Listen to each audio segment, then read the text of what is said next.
तरी प्रथम आमची गुरुपरंपरा आहे, जी नारदीय गुरुपरंपरा, त्याला मी वंदन करतो. नारदीय परंपरेपासून हा आलेला प्रवाह सद्गुरू मेळासाहेबांच्या इथपर्यंत आला. आता पुढे आमच्या मात्र चालू आहे. या माध्यमातून आमचे सद्गुरू मेळासाहेबांनी भागवत धर्म स्वीकारला. भागवत धर्मामध्ये सर्व धर्म समभाव, सगळे धर्म आत येतात.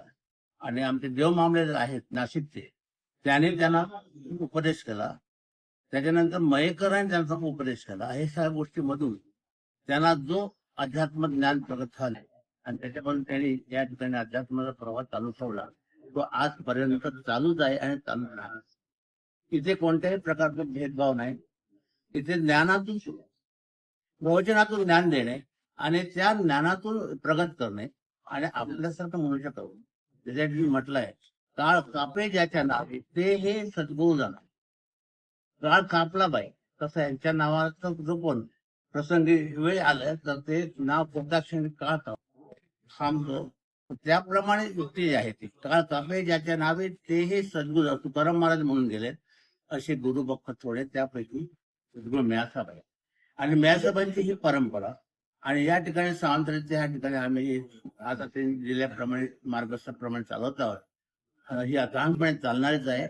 असंख्य प्रकारचे भक्तगण आज अमेरिकेपासून सगळे आहेत आणि ते व्हॉट्सअपवर आम्हाला येत असतात आणि त्यांना आम्ही मार्गदर्शन करत असतो. हे मार्गदर्शन त्यांना योग्य प्रकारे होत आहे, ते सद्गुरूंच्या कृपा आहे. आणि सद्गुरू त्यांना एक प्रकारचं सगळं प्रत्येक ठिकाणी आहे त्यांना मिळतं आणि ते सगळे लोक इथे भेटतात. त्यांना हा जो प्रवाह आहे तो गोव्यात पण आहे. ब्रह्मेशानंद स्वामी हे आमच्याच ह्याच्यातले आहेत. हे सगळं हा प्रवाह वाद गोवा वगैरे गेलेला आहे. हे एक मोठं महासागर आहे. त्या महासागराला न्यास आहे, त्याच्यात आहेत. आणि यांचा हा स्वभाव अतिशय प्रेमळ असल्यामुळे ह्याने कोणालाही दुखवलेलं नाही. काय आपले म्हणून त्यांनी मुसलमानचं कुराण वाचत होते, कुराणामार्फत लोकांना गाईड करत होते.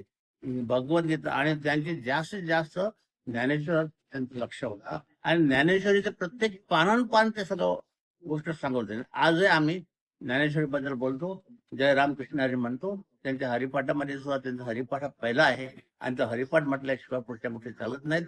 आणि हा भजनाचा प्रवाह आणि हा त्यांच्या विचाराचा प्रवाह आम्ही हा चालू ठेवलाय. जय सद्गुरू मेळासाहेब, जय जय सद्गुरू.